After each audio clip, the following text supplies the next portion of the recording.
two before the one. Wisdom is water, I'm the daughter of the cannon fodder. Applied knowledge and insight, a born scholar. Look like a martyr to marauders like Tartar. Wise owl slaughter, whack MCs order applauder. Original woman, decipher the womb. Crown of creation, fruit of the planet, earth and the moon. Peace. Welcome to another episode of Wise the Dome. I want to let everybody know that you'll now be able to find the podcast on Apple Podcast and Spotify. Also, the Wise the Dome album will be out by the time you see this, featuring B. The God, Backwoods, Sweetie, Allah Preem, and many great artists, man. So, you know what I'm saying? Be sure to check that out on all streaming platforms. You can also support on Bandcamp for $10 if you want to just, support the movement. So I definitely appreciate y'all for that. Also, I have my brother, Dwayne Omowale, in the building, a great thinker, great author, activist.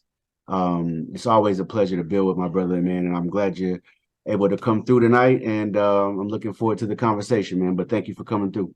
Yeah, me too. I always appreciate, whenever you invite me to come on here. Oh yeah, most definitely, man. The feeling is mutual, man. So, but let's get into it. All right, so recently I had went down a rabbit hole, and it all started with a tweet that I had saw from members of, and I'm not going to say all, but it was definitely a lot and enough members of online white leftist circles. And they were speaking as if our movements, whether they are Black nationalists or Pan-African movements, are nothing but appeals to the bourgeoisie. And they said that the only way to kill the race problem is through socialism. Now, I would like to preface that I agree 100% that capitalism is not the system that we will ever find liberation in. But I also feel that I also understand being Black, and having been Black all my life, I understand that there is a race problem. And I understand no matter the ism that we attach to our system of government or system of economics, I'm not really sure how that changes the heart and minds of people who are racist. But whenever you hear things such as socialism or communism is the only thing that will kill and destroy the race problem, what are your thoughts? A lot of thoughts, man, because there's a very deep history of that conflict that you're talking about. And we could take it back to Marcus Garvey and some of the issues he had with white leftists in his day. And I mean, even till this day, there's white leftists who, when they talk about Marcus Garvey, they tried to portray him as, a type of reactionary figure. They compared him to being like essentially a Black version of, what the KKK was, or what Hitler was, or white supremacy.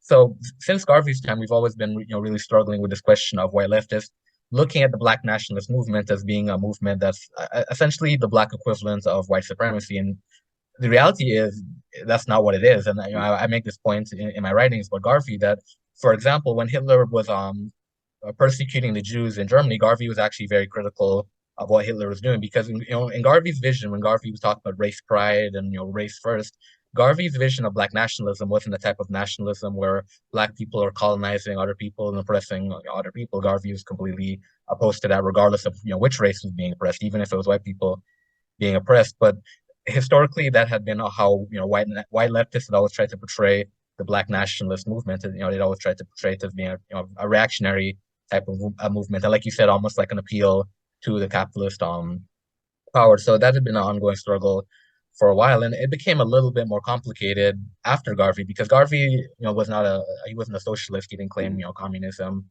or those type of ideologies. But it became more complicated when you start having, revolutionary Pan-African figures like Walter Rani, Thomas Sankara, even the Black Panther Party, people who adopted socialism, adopted Marxism, and then you start seeing these clashes between these figures and the white leftists. For example, Walter Rani made the argument that even though he was a Marxist, he was a Black nationalist and a Pan-Africanist as well. He believes in racial unity, so he didn't necessarily align with that ideology that said, because we're fighting a struggle against capitalism or because we're fighting a class struggle, that we necessarily had to ignore race altogether. He felt race had to be up front and center in the Pan-African struggle. And the other part of what I'm talking about too, in terms of Africans who adopted socialism, they had to then deal with racism from other socialists. For example, Sada Shakur, in her autobiography, she mentioned dealing with racism from white socialists. So even within socialist struggles, and it's somewhat ironic that the same white leftists could say, really, if you want to overthrow capitalism, you have to overthrow racism, you have to overthrow capitalism.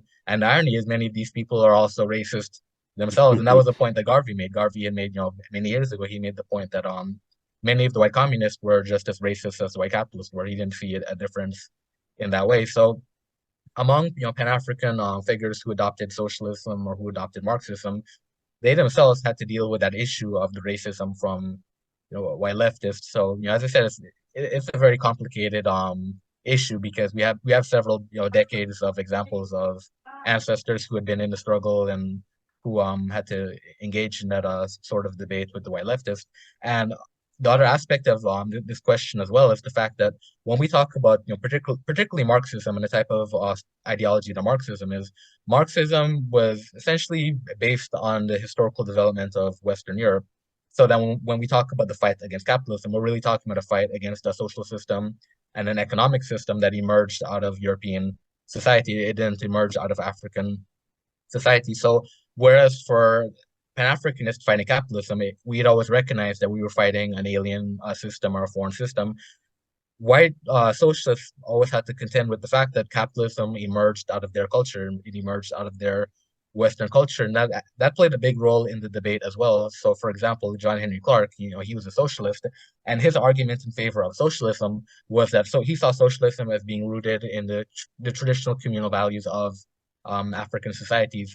Anton Lebede, who's probably not as well known as he should be, he was a member of the African National Congress in South Africa, and he was a very prominent African nationalist, and he was a socialist as well. And just like John Henry Clark, Lebede was a socialist who saw socialism as being rooted in the communal values of African society. So these were two ancestors who made it very clear that when they were talking about socialism, they weren't looking to Karl Marx, they were looking at African history. So that's been part of the debate as well, whereas white leftists tend to get their socialist ideas from Karl Marx. There have been Pan-African socialists who look more towards African traditions and African cultures for their socialism. So those factors have played a huge role in that clash between how Pan-African revolutionaries have typically viewed socialism and capitalism and how white leftists have approached the issue. Indeed. One thing that I kind of want you to address is something that I noticed as well. Two things, actually. One, with many of them, they don't really seem to be organizers at all. What they seem to be are people who have deified Karl Marx and have found an identity within this movement where, it's about who knows the most theory, right? And another thing I've noticed, I don't remember the quote right offhand, but when I was having my back and forth with them, it seems like they like to cherry pick Chairman Fred Hampton a lot, and his quote about the races, fighting, what was it? Fighting capitalism, or capitalism and racism with socialism, as if that was the entirety of the Black Panthers' philosophy and ideology. Obviously, whenever we think of Black Panthers, and we know that they got a lot of their symbolism from SNCC and the LCFO, But Black Panther, that symbol, the idea of something black, they understood that they were racialized people. They understood that you know, racism was a part of their everyday lives, and it was something that needed to be fought. Whenever you see because it sounds, you know what it's kind of equivalent to that I found, when, you know, like on Martin Luther King Day every year, like the CIA and the Republican Party, they The start quoting FBI, them. Yeah, and the the FBI. FBI, yeah, and they start quoting them, and it's like, all right, But they only quote the "I have a dream" and type of yeah, integrationist. Yeah, right. And so, but I wonder if the Black Panther Party has become that for white leftists who like to deny the other aspects of oppression outside of economic oppression that African people face globally.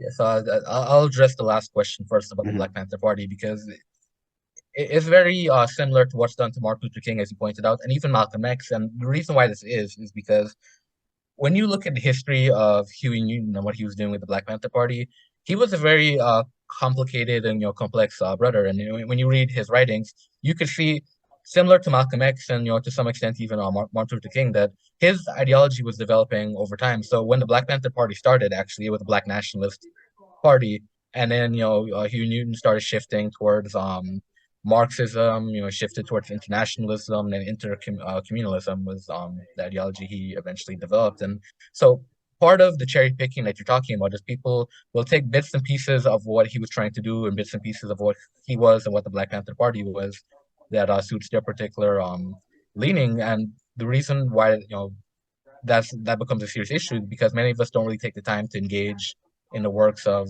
these ancestors to find out just how complicated they were. So particularly within the Black Panther Party, because as I said, Huey Newton was developing different ideologies, but he was one leader within the Black Panther Party. Obviously, we know there were several different leaders, and even Asada Shakur, to go back to her point, that she was more of more culturally connected to to African culture, more of a Pan-Africanist. Huey Newton really wasn't very, very culturally Mhm. connected, and in fact, he was actually very critical of the cultural nationalists. So even when we talk about the Black Panther Party, there are different segments within the party. Some segments lean more towards the revolutionary Marxist-Leninism. Some segments were more Pan-Africanist. Some segments were more in favor of a revolutionary armed struggle. So those there were these different factions within the Black Panther Party, and obviously we have people like Bobby Rush, who's now in the Democratic Party. So people who completely sold out the Black Panther Party at some point. So that's part of the problem as well, that we're dealing with a organization that was very complex, a organization that had people with conflicting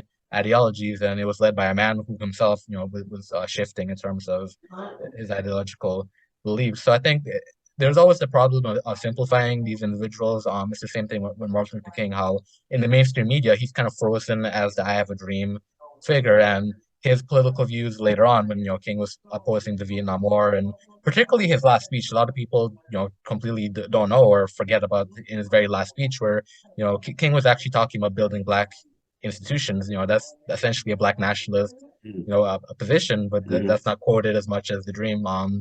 Malcolm X as well. Malcolm X's ideologies were growing and developing throughout his lifetime. And unfortunately, what happens to a lot of those ancestors, particularly at that time, is that many of them died at an extremely young age. So we never actually got to see where ultimately they would have developed, if they continued on the trajectory that they were going on. And Fred Hampton, I mean, Fred Hampton, I believe, was 21 when he was assassinated. So, I mean, think about where Fred Hampton would have Mhm. been if he had lived to his 40s or 50s, given where he Right. was at 21. So, to me, that's not a problem with that as well. That, because of what the FBI was doing, so many of these leaders, we never really got to see where they would have developed eventually. But the other reality is, as I said, a lot of their views tend to be oversimplified, unfortunately, because they're not here to speak for themselves as well. And I noticed there's a lot of that going on as well. That ancestors who made it very clear what they believed or where they stood, now that they're not here, some people tried to claim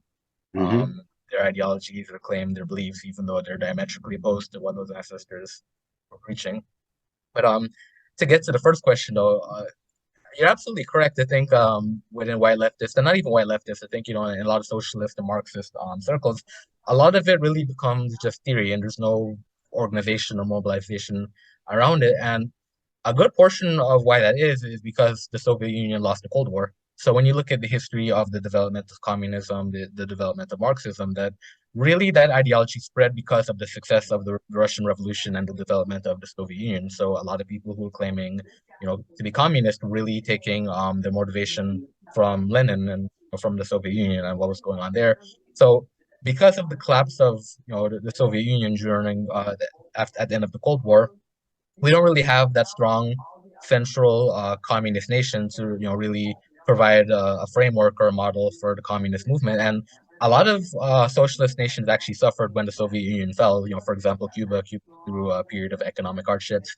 North Korea, a lot of people don't realize there was a period of time where North Korea was actually more economically developed than South Korea. But after the fall of the Soviet Union, North Korea also was experiencing famines and those type of economic issues because a lot of socialist nations had really depended on the Soviet Union for financial support and for foreign aid and that type of support. So socialism as a collective movement really took a blow when the Soviet Union fell. And even Kwame Ture, when you look at his speeches, you'll notice in the 90s, he was always very defensive of socialism because he recognized he was a socialist till the day that he died, but he recognized because the Soviet Union had fell, a lot of people really weren't interested in socialism. And you find now even in the community, in my experience, I haven't really come across too many vibrant and active socialist organizations in the Pan-African movement. So I think that that was part of it, that blow to the collective socialist movement due to the fall of the Soviet Union. And the other part of it too is, as you said, because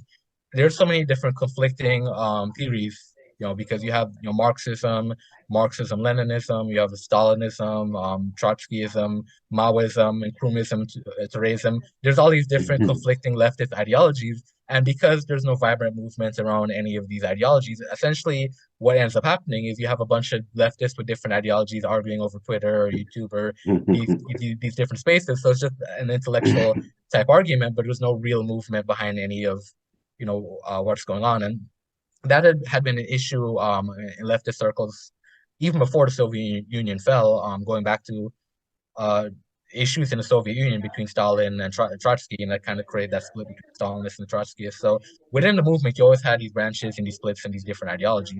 It's just a situation today where you have the theories, and theories are they're competing with each other. You don't really have a vibrant socialist movement. You don't really have vibrant social nations leading the charge toward socialism. So from my observation, I think since the 90s, socialism within the Pan-African movement and just generally really hasn't been as big or as impactful as it had been. And part of it too is, especially when you're an organizer working among African people, you'll find that Black nationalism always had more of an appeal towards our people because our people understand the core values of nationalism. We understand that we need to survive, we need to be able to take care of ourselves, we need to be able to support ourselves, feed ourselves, and that's what Black nationalists had always been preaching. Black nationalists had always preached a doctrine of self-reliance, a doctrine of building institutions. With socialism, the ordinary African, brother or sister, or the African masses, they don't really connect to terms like dialectic materialism or the petty bourgeoisie. You can't really, go into community and organize around Marxist theory because most brothers and sisters don't really do Marxist theory on that level, particularly if there's no action behind it. Because Black nationalism always has to have action behind it. We always need to be building these institutions. Most Marxists, they're not really interested in building institutions because to them that's working within the capitalist framework. A Marxist is not trying to build an institution in capitalism, they're trying to overthrow capitalism. So it becomes a situation where if you don't have the movement behind you, if you don't even have the guns you need to overthrow capitalism, it's just rhetoric. You're just telling brothers and sisters, hey, we got to overthrow the bourgeois ruling class. And what does that mean to the average brother and sister who don't even know what a bourgeoisie is? Right, exactly. So that's the thing too. Yeah, that reminded me of something that he said that so like my family from the South, the whole family's from the South, and we obviously know that according to Malcolm, the whole United States was the South, south of Exactly, Canada. south of the Canadian border. Yeah, Yeah. yeah, But we know that in southern states sometimes a level of brutality, was elevated, just depending on where you were. And um, the civil rights movement, right? Obviously, that when we look back, we see some flaws in it and some ideas that were problematic, right? yep, But I think what people don't take into account is that people were desperate to make their lives better and to beat Jim Crow, right? And so my grandmother, who's 92, is still here, right? And she went through all of that. My parents, like experienced some of that. Um, and so our white leftists told me that, like, the civil rights movement was nothing but an appeal to the ruling class.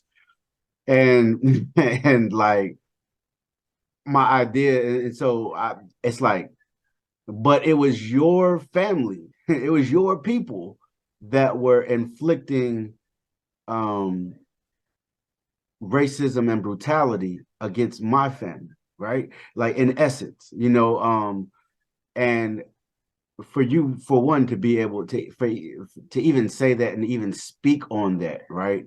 And speak on it as an authority, I find to be racist. I find to be rooted in white supremacy. Because if I am speaking with a Native American brother or sister, I'm not going to speak as an authority on their plight.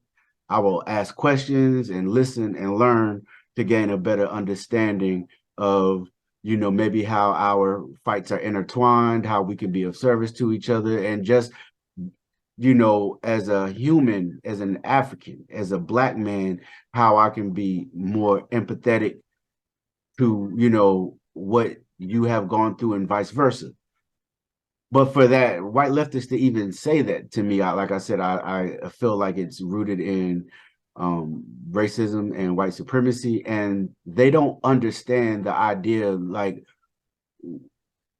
yes, we know and understand that there were some problems, and the civil rights movement and a lot of things were problematic.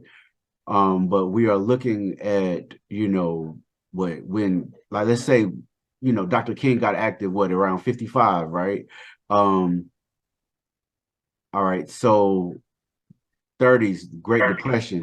And the saying, what do they say? Like, when America catches a cold, Black people get the flu, or something like that, right? But whatever it is, you understand. And so the Great Depression.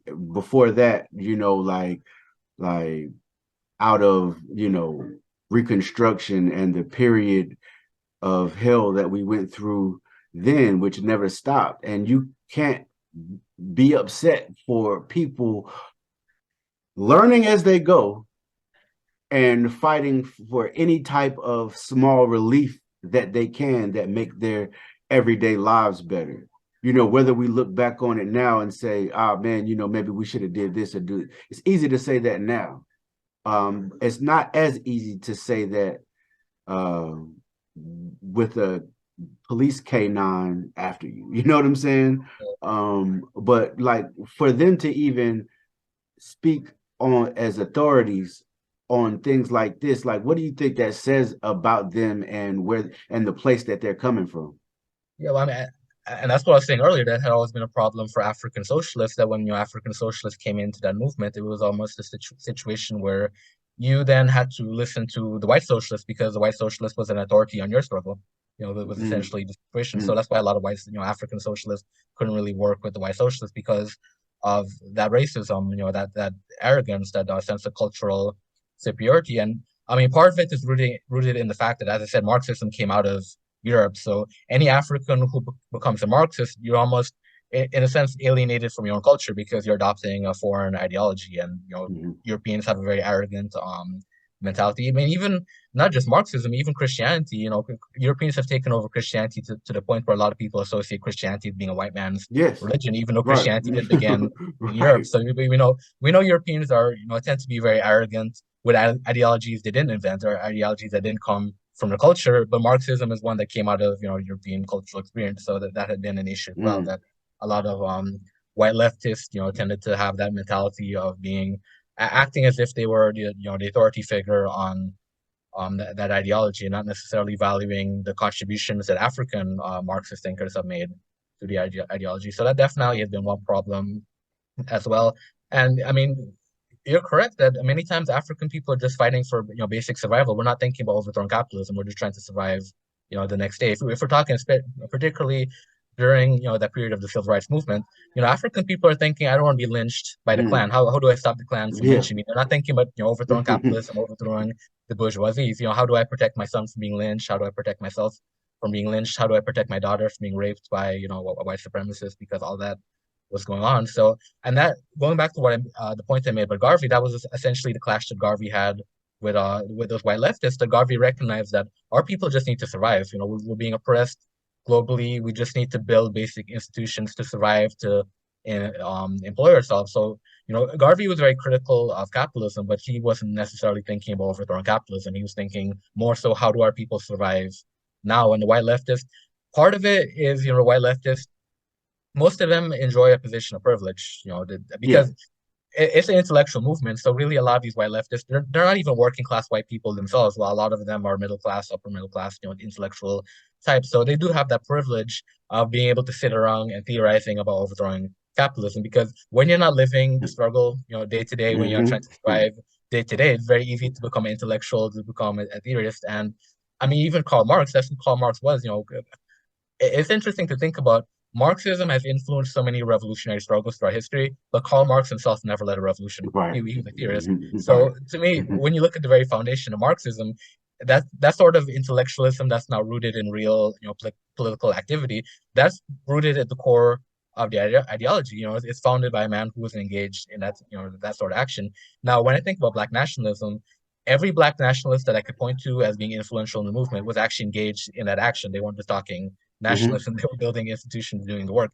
Going back to Martin Delany, Martin Delany was someone who was very active in the struggle. He wasn't just writing books and theorizing about the struggle. So to me, that's a challenge I've noticed as well, within Marxism, that there's a intellectual aspect to that movement where people just intellectualize about the struggle, but they're not necessarily engaged in it. And again, that goes back to the point I made before about, if you don't have a Soviet Union to look to, if you don't have that strong, communist presence to look to. That's why I know a lot of socialists, continue to defend Cuba, because Cuba is one of the last, nations that have uncompromisingly still continued to embrace socialism even after the fall of the Soviet Union and the end of the Cold War. Because I mean, even China at one point had been, a very large communist nation, and eventually they started engaging in capitalist reforms as well. So, it's very difficult to be a socialist at this point in history because, as I said, the socialist movement is kind of in a place where there's not a lot of activity going on, and a lot of nations that used to be models of socialism have since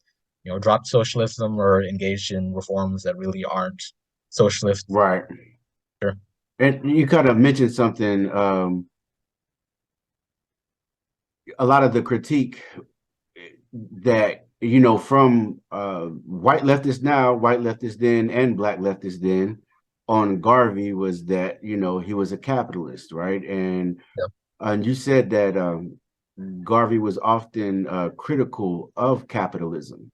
Can you explain that duality of, kind of like, him being critical of capitalism, but also maybe understanding the need that we need food, clothing, and shelter now? Yeah, and part of it too, and this is why when I talk about ideology, I always describe myself as being ideologically flexible. Like Malcolm said, Malcolm was asked about his ideology, and he said he's flexible, and I think that's why we have to be, because very often we fall into this trap of either being in one extreme or the other extreme, and a lot of socialists engage in that. A lot of socialists believe, particularly if you're very sectarian in your beliefs, socialists would argue it has to be this way, and it could only be this way. You can't, have a different approach. So that's what makes Garvey So interesting that Garvey was a self-professed capitalist, and he felt like capitalism was a great system, but he also recognized the flaws in capitalism. So in a sense, you could say Garvey's vision of capitalism was kind of like a reformist type of approach towards capitalism, where he felt like there needed to be certain limitations placed on the capitalist system. So, for example, Garvey made the argument that he felt wealth should be controlled by the state, which it seems kind of Yeah, contradictory because when you right. think of state control of wealth, that's typically what socialists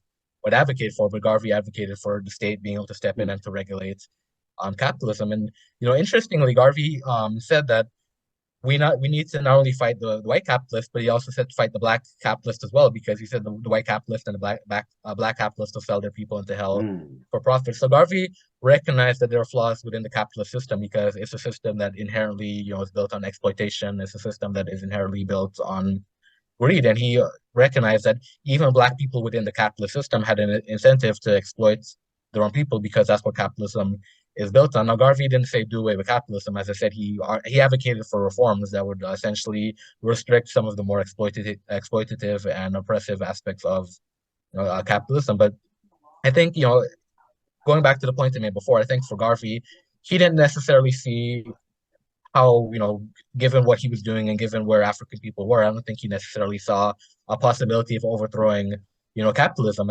Garvey is more so concerned about how can African people survive under, the system of capitalism before we even, think about overthrowing it or implementing a different system. So, that was Garvey's approach to capitalism, that he wasn't necessarily fighting against the capitalist system, he wasn't fighting to Mm. overthrow it, but he did recognize the flaws within the system, and he recognized that the system needed to be reformed. And I think even within socialism, one thing that I admire about Chris Hani, he was a revolutionary in South Africa who was assassinated.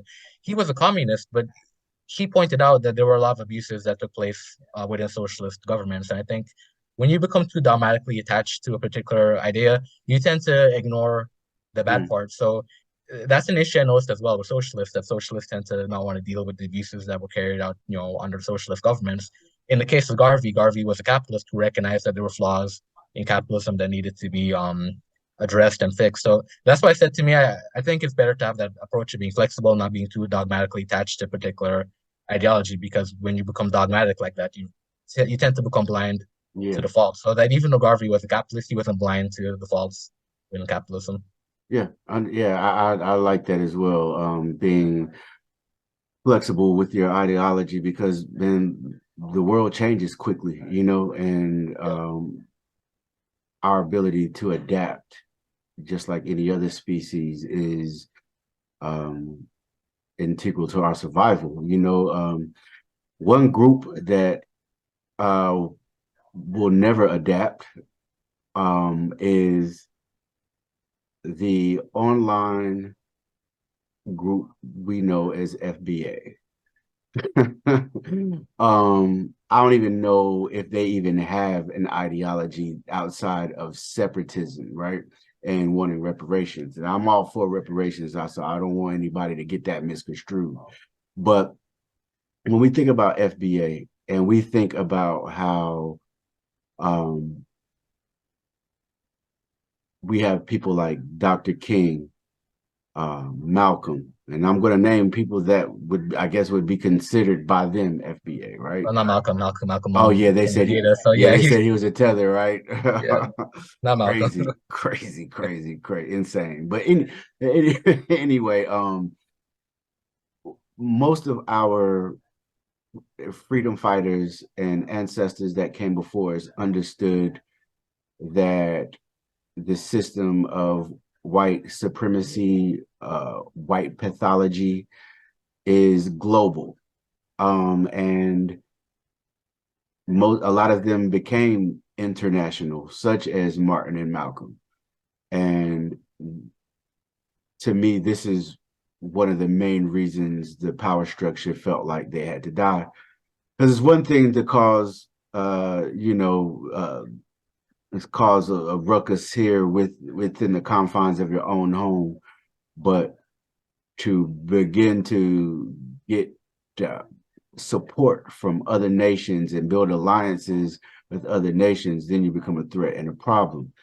With that said, how does FBA's emphasis on African American like separation from other African and African uh, communities impact, like the broader solidarity and liberation that most of us are trying to bring forth? Or does it affect it at all? Are they just a hashtag group online that most people don't know? Most people don't know about. I think that's the case. I think they're just a hashtag group online that most people don't know about. And paying close attention to that movement as well. It seems to be a small group of people who really aren't even actively engaged in anything serious in the community. They're just following behind Tariq Nasheed. So a lot of people have described it as a cult, where they're just following the Yeah. cult leader Tariq Nasheed. But yeah, that's really Omowale calls them the Branch Nashidians. but but I mean that's really what it is. So I don't think they have a wider impact within the movement outside of social media. Now, the danger in that group is that on social media, they're very loud and have a very large Mhm. platform. So why I say it's a danger is because I've organized with brothers and sisters who were Pan-Africanist until they embraced a lot of the Mm. FBA rhetoric, and it's um it's very dishonest too, because there's a video that has been floating around for I think a few years now. Tariq Nasheed actually I think might have been the first person to put the video up. I don't know if you saw it, but it's out of Uganda. It's a sister interviewing different people in Uganda about how they feel about African Americans coming to Uganda. Now, when I saw the full video, most of the people that she interviewed actually said they're cool with it. African Americans are brothers. Now, there was one Ugandan that was interviewed who essentially said he didn't want African Americans to come back. He didn't he didn't view African Americans as being African. Tariq cut that one part of the interview, and for the last 2 years, that's the part that's been circling around the internet. So and I mean, like I said, I've seen people who I've been in organizations with that are Pan-Africanists that would see that video and get upset and then take the approach of I don't want to deal with these Africans if that's how these Africans feel about us. Now, these people haven't seen the full video. They don't know that the majority of the brothers that were interviewed from Uganda were fine with African Americans coming back. They, saw African Americans as family. So to me, that's the danger in Mhm. FBA, that people who are online and seeing the propaganda and falling for it. Particularly some of the claims that Tariq has made about Malcolm X and Marcus Garvey. I find them very disrespectful to the ancestors. For example, he What said has he Marcus said? Garvey. Well, with Garvey, he said Garvey failed to gain traction in the Caribbean. And to me, it's like when you say Garvey failed in the Caribbean, you're essentially saying that Garvey was a failure, but he wasn't. He had branches of his organization all throughout, the Caribbean. He was actually elected to public office in Jamaica. I don't know if Tariq Nasheed tried. I don't know if he would be able to get elected to public office, Right, right. anywhere. So he was essentially saying that Garvey was a failure, and Garvey's done so much more than Tariq has done. And then with Malcolm, he was making the argument that Malcolm was rejected by a lot of African leaders when he went to Africa. And I particularly remembered he said a lot because I wrote an article responding to it, and I went back and checked Malcolm's words. And Malcolm didn't say he was rejected by a lot of Africans. He said there were some African leaders who weren't interested, but the majority of the Africans on the continent that Malcolm had met and were building with were actually interested in the African American struggle, to the point where in Malcolm's autobiography he said he felt more embraced by Africans on the continent than even African American audiences in Mm. um in the States. So to me that's where what Tariq Nasheed is doing, it becomes disrespectful to the ancestors that he's lying on. Yeah, and I if people can find it, I definitely suggest that they get this, because this is Malcolm's own words in '64, whenever he went to Africa and the Middle East, and he definitely not saying in his own diary, right? So this, you got to think about it. This was his diary. This is not like he had an idea that this is going to be published. I know it looks like it was edited by his daughter Ilyasa Shabazz, but uh, these are his intimate thoughts, and he expressed a lot. Don't get me wrong, obviously there were some hiccups in certain places, but for the most part, he expressed the love that he got, and the greater understanding of the type of work that needed to be done on an international level. And that's the thing about Tariq. He he touts himself as a historian, and he is Uh, far, far from it. He's He's not actually pseudo, man. I remember the first time I watched Hidden Colors, and I got a free copy. I went to a bookstore, and that Mhm. the elder there, who's an ancestor now, gave me a copy of Hidden Colors. So I went home, popped it in. I couldn't believe that this was being passed off as a serious historical documentary. A lot of nonsense in that documentary. So Bro, they he's not there. said in that, and so even though Tariq didn't say it, it was said on his documentary that he had edited. And so I guess he was cool with it and believed it to be true. Where it was said on his documentary, uh, um, that Mansa Musa and Montezuma were the same person. Yeah, yeah, Like yeah, what? same person. Like Yeah, that, and that like was on there. Abraham Lincoln being black was on and there. Beethoven being Beethoven being black. black is They on said there. his name was Tobin Bey. Yeah, yeah, it's Yeah, come on, crazy man. stuff going on. But the problem with that too, it's like, and it's not just Malcolm. Yeah, every major Pan-Africanist that came out of the diaspora, when they went to Africa, all of them said the same thing. They connected with the brothers and sisters on the continent. They were Hmm. building with brothers and sisters on the continent. That's been my experience. The Pan-African work that I've done, most of it has been with brothers and sisters on the continent because, in my experience, they're more supportive of the Pan-African movement than a lot of us in the States and in the Caribbean actually are. And Tariq Nasheed himself, when he went to Zimbabwe, he spoke very highly of how he was treated, you know, in Africa. So Tariq Nasheed himself can verify the fact that you get a lot of love when you're an African from the diaspora that goes back home. And I think that's part of the problem too with FBA, from my observation. A lot of them have never, been to the continent. A lot of them have never been to the Caribbean. So the African brothers and sisters that they're complaining about come from countries that a lot of them don't even know anything about. So it's Hmm. just, a lot of ignorance as well. I think Tariq Nasheed, I think he knows what he's doing, and he's manipulating people that Yeah, don't know that he's manipulating them because they don't know better. They haven't been to the continent. They don't really know, the history. Their frame of reference is these are the people who learn history from Hidden Colors. They get their history from Tariq Nasheed, so he knows how to manipulate them because he's feeding them everything that they know. facts. And you know, they they definitely.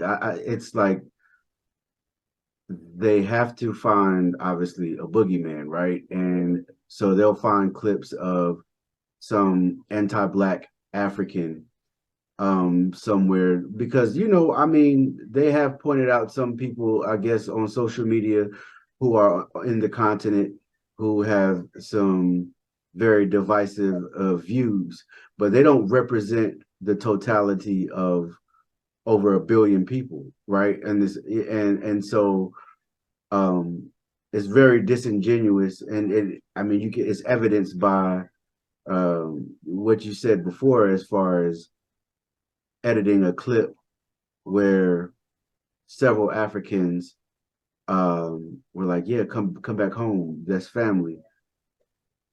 To the one African that was against it, it's very disingenuous, and Extremely disingenuous. And it also makes me laugh when they do that because it's almost like if there's a situation where there are Africans on the continent that are Pan-Africanists that have that love and want to build that unity, why would you not highlight that brother or sister? Why are you always highlighting the person spreading the division? So it creates an ironic situation where FBA are practicing a form of Pan-Africanism. They're trying to unite with the people who also want division, and it's kind of funny that's to think about, but that's really what it is. That they're looking across to the continent to find brothers and sisters on the continent that they can align with.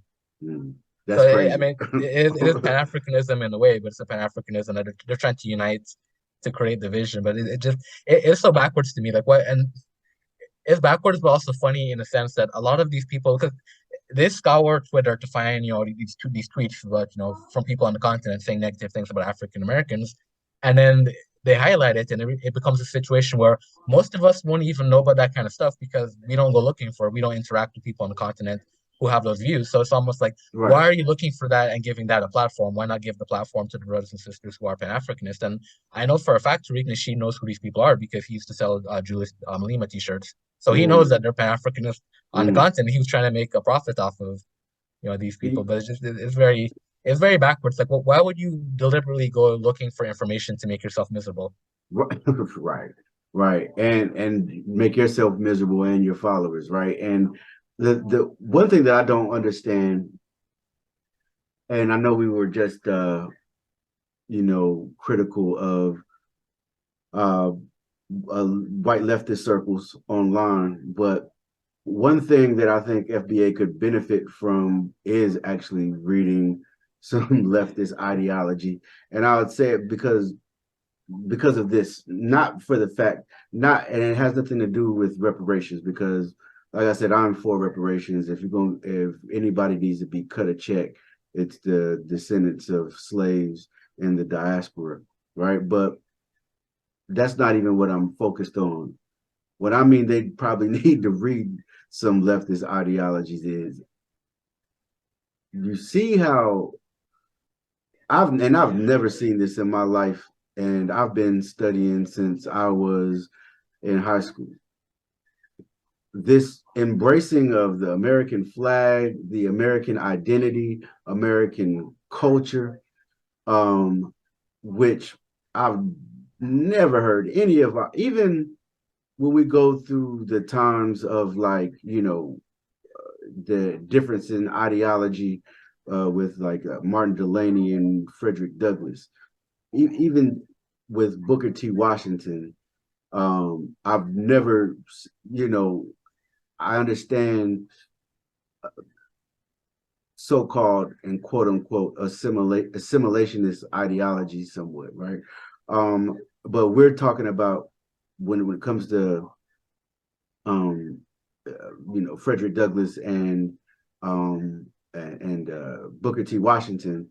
These are formerly enslaved people who, again, at that time were in a period where people are trying to figure out the best path to liberation, right? And so now in 2023, this assimilationist approach to identify as American and all things America and to wave the American flag proudly, and call yourself a proud Black American and all of these things is very odd language to me.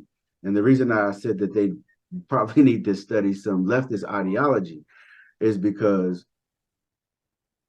they don't have a stance on things like geopolitics or imperialism or even things such as like Africom and all the things that are going on in this world globally. They don't have a stance on any of that, right? Like, it's like, so I asked them, what are you attempting to assimilate with? Is your goal to be the oppressor?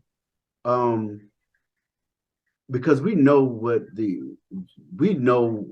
the blood that's on the flag, that's attached to the flag, to the American flag. We know the oppressive nature of American culture and ideology. But also, when it comes to a global level, America did not become a superpower because of its kind heart. This settler colonial state has been built up by criminals to further along the power and influence of this nation and what it has over the rest of the world. With that said, why do you think that they are so quick to assimilate with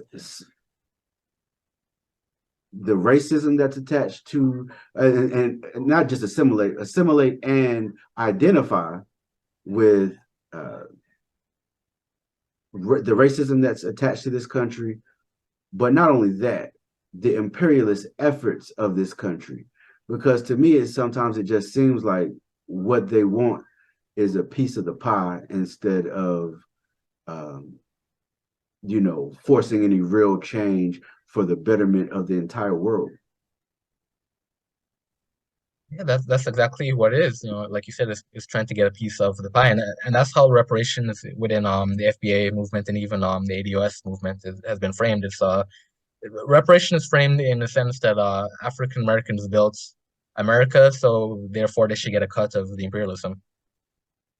That's essentially the argument that it seemed to be making. But what's interesting too that I've noticed is that their justification for that close identification with America is built on this idea of Africans in other parts of the diaspora and Africans on the continent have national identity. So it's that argument of, well, why can't African Americans have the same type of national identity? If you can proudly display a Jamaican flag or a Nigerian flag, why shouldn't African Americans be able to proudly display an American flag? And that, I mean, that goes back to what you said with, Delaney and Douglas, where it was always that argument between the nationalists who said, African Americans need to build an independent nation within a nation. That was Garvey. Delaney spoke about nation within a nation. Obviously, the Nation of Islam, the Republic of New Africa, actually advocated for nations within the nation. And then you had the integrationist, assimilationist approach that saw the struggle as being a struggle to become fully integrated into America to get the full rights of American citizenship. So obviously, FBA leans towards that assimilation approach of wanting to be full American citizens, but it's coming from a very reactionary position where, for example, Martin Luther King believed in integration, but he also believed in progressing America and moving America, forward. So he was very critical of American capitalism, very critical of American militarism, because he believed being fully integrated as an American citizen meant, condemning America and striving to make America a better nation. What I've noticed with the FBA and those type of movements, they're not really committed to challenging American imperialism. They're not committed to challenging American capitalism. So they want to integrate within an oppressive, reactionary system, and they're not trying to change the system. They're not trying to reform the system. They're looking to see what they can get out of the oppressive system, even if it means taking a cut of the oppression that's being done to brothers and sisters on the continent or brothers and sisters in other parts of the world as well. So that's just my observation of FBA and how they justify that connection with the United States and how they justify their indifference towards American imperialism. And part of the indifference too is that mentality of, well, the diaspora just needs to fight their own battles, and African Americans need to fight their own battles, and we'll fight white supremacy independently of each other. And apparently that's supposed to be the approach that's going to work, even though historically our struggles have always been interconnected. I can't think of a period in our history where it wasn't an international struggle, but they're thinking of individualistic struggles. Right, and to me that's backwards. And when it comes to reparations, what do you think about the fact that groups like FBA and ADOS at this point, they talk so bad about groups like NCOBRA who've been fighting for reparations long before them? To me, that's one of the more ridiculous aspects of that movement. And it's not even that I think, NCOBRA or any organization should be above criticism, but it's just a situation where you have to recognize how difficult it is to get reparations through the political process when you're dealing with a Republican Party that's against reparations and a Democratic Party that's against reparations. And I mean, essentially, FBA and ADOS, they're trying to do the same thing that NCOBRA is trying to do. They're trying to get public officials to pass reparations, and they're running into the same problem that NCOBRA has been dealing with for many years now. The fact is that you're dealing with people who really are not interested in reparations. They're not interested in passing any reparations legislation. So, and that's not just an issue with ADOS and FBA. I think that's just an issue with how some of us approach organizing, that we're almost too quick to criticize people who are already doing the work, and it becomes a situation where it's easy to criticize, but when you actually get in that space and you try to do the same work that's being done, you'll recognize how difficult it can be and how many obstacles are being placed in the way. So to me, I always felt like that was a situation where it was just unnecessary division or unnecessary infighting, because now ADOS and FBA are dealing with the same obstacles that NCOBRA had been dealing with for many years. But the other reality is, whereas NCOBRA had been around for many years, had established itself, had established connections, among certain political figures, ADOS and FBA really haven't done that. They're just on social media complaining. They really have no impact in terms of what's going on nationally, reparations. So to me, that was just a situation where those groups need to humble themselves and to recognize that you could criticize NCOBRA, but at the same time recognize that the obstacles that NCOBRA is dealing with are obstacles that are really beyond NCOBRA's control, and now ADOS and FBA are dealing with those same issues. And like I said, that's always been my approach, that we can have our critiques, but I think we need to come from a place of understanding that it's not always easy to be Right. in those spaces, and unless you're there yourself, you won't necessarily understand how difficult it can be. Because Right. critiquing from Twitter is easy. Anyone could do It's that. easy. Anyone could criticize from YouTube. It's easy. Right. Do you think that, because I know we often lump them together, and I do a lot, but do you think, what differences do you see in FBA and ADOS? Because a lot of times, we can, because ultimately they're a lot alike, but do you see any differences in their approach and ideology? The one difference, one group follows Yvette Cornell, the other group follows Tariq Nasheed. To me, it's the only difference. When you engage with them, they use the same arguments, they use the same talking points, the same rhetoric. And I mean, the reality is FBA is just a break off from ADOS. And Yvette herself said, she's FBA's mother. That was her comments. And that's what it is, that she created this movement, and Tariq Nasheed saw what she was doing. So, him being an opportunist, he jumped, and supported the ADOS movement, and then he tried to create his own FBA out of the ADOS movement. And for a period of time, people saw them as being the same movement, to the point where I was interviewed for a story that the Final Call newspaper did on ADOS, and I remember in that story they actually quoted someone who said that that individual joined ADOS from FBA. That the individual was following Tariq Nasheed and seeing what Tariq Nasheed was doing at FBA, and then from Tariq they discovered ADOS, and they realized FBA and ADOS are preaching the same thing. So for my interactions with FBA and ADOS, really that's the only difference. That when Tariq Nasheed and Yvette split and broke off, one group went to Tariq, and I think most of them went to Tariq, because Tariq is already more well known and popular anyways, and another set remained loyal to Yvette. But the rhetoric is the same. Even the way they talk about reparations is it's the same type of approach to reparations. Like I said, it's a type of reparations that doesn't really challenge the American capitalist system. It doesn't challenge American imperialism. It's essentially assimilation. Yeah, indeed. Yeah, it's essentially assimilation.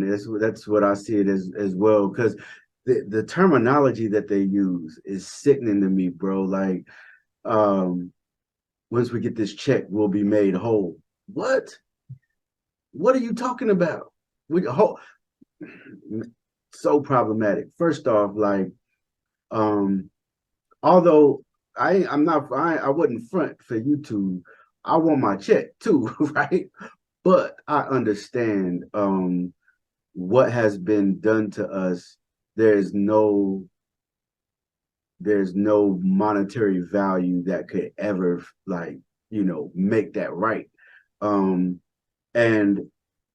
getting a check is not going to make white people less racist. Matter of fact, it's probably going to make them more racist, more overtly racist. Because can't you imagine the climate of America the day African Americans wake up in the mail, or wake up to that direct deposit, or wake up to a check? Can you imagine? Like, white people will lose their mind, right? But saying that to say this, like, that whole terminology being made whole, like, we speak English. We were robbed of our native tongue. We were robbed of our religions. We were robbed of our, cultural mores and all of these different things. And, we spend the rest of our lives studying and building with like-minded individuals to get that back, so we can teach that to our families and our communities. Like, money ain't going to change any of that, right? But just the even idea of, being made whole by, first off, white man don't have the power to make a black man whole or not. And second, speaking like that is just extremely, I don't know, man. It just rubs me the wrong way. But one thing I wanted to ask you, there was a lot on the agenda today, but how our conversations go sometimes, and we'll get to that on the next episode. But I know you wrote an article on it, and I went last month or so. I went down a rabbit hole of studying Africom Um, you wrote a great article on Africom as well. If you can explain to those who may not know, what Africom is, and do you personally think it's a form of neocolonialism? Yes, it's definitely a form of neocolonialism. So, Africom is essentially an initiative launched by the American government under the justification of providing security for Africa. So the American military goes to different African countries, trains African soldiers, and as I said, the justification is they're doing this to enhance security in Africa, to train people to fight terrorism in Africa, to promote security. The reality is it's done the opposite in two different respects.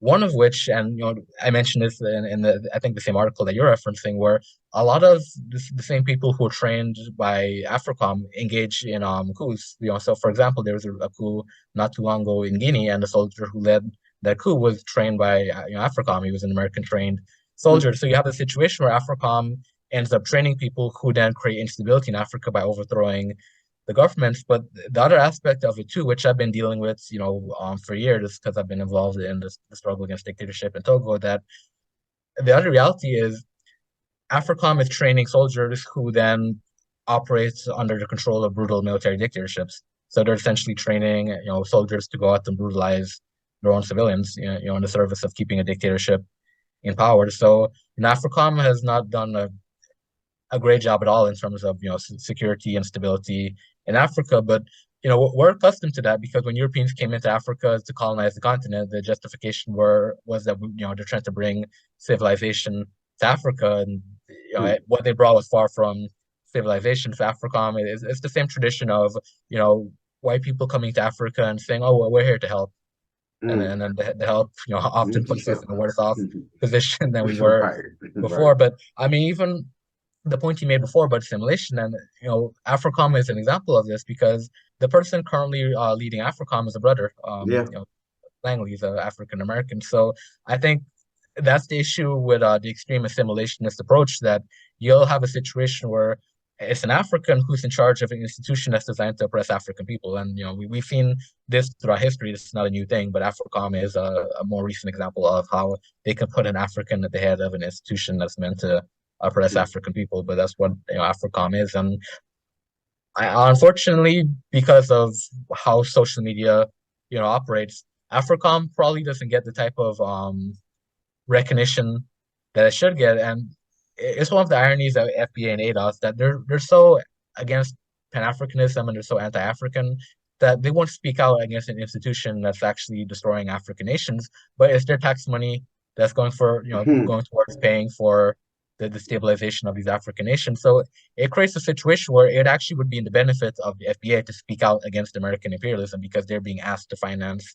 imperialism of brothers and sisters on the continent, but they won't really speak out against that. And unfortunately, I don't think Africom really gets the attention and the recognition that it should. But it's a very serious issue and a very serious cause of concern on the continent. Yeah, definitely. Do you think that like you mentioned, they put a brother at the head of it? Do you think they do shit like that on purpose, man?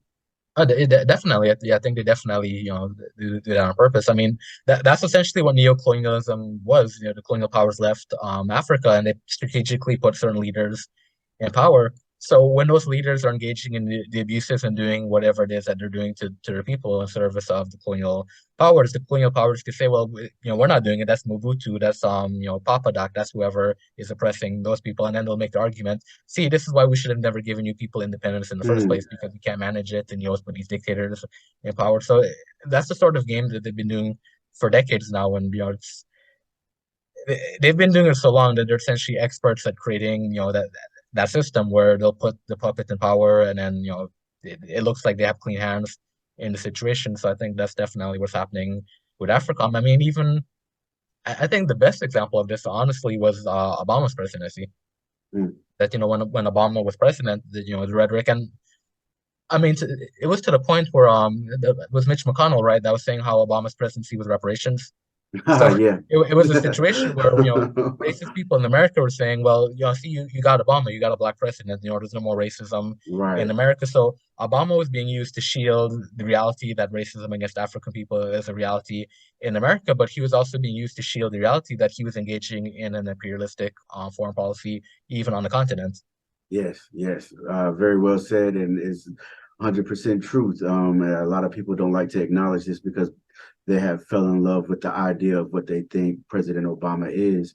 And I'll never forget, yeah, it sent me a link, I guess, in his biography. What did he say about Brother Kwame Ture again? Like he was like a maniac or something, like A saint or a madman is how he describes. madman. Yeah, And he said listening to that speech was like a nightmare. So I thought that was very interesting because he was in Kwame Ture's presence and he was listening to that speech. And I know for me, every speech I've ever heard by Kwame Ture, even going back to the 60s when he was still Stokely Carmichael, had always been very powerful to me. That was, very. really resonated to me. So the fact that Obama could actually be in this man's presence and be there personally listening to that speech, and it didn't faze him, it didn't touch him on any level. That to me, that says a lot about how he felt about African people and our plight and our struggle. It was never something that he connected to. It was never something that he gravitated to. But, unfortunately, because of the history of racial oppression in America, so many people just felt, not even America, I mean, globally, Obama's election was a big deal for African people across the world. It was just, something that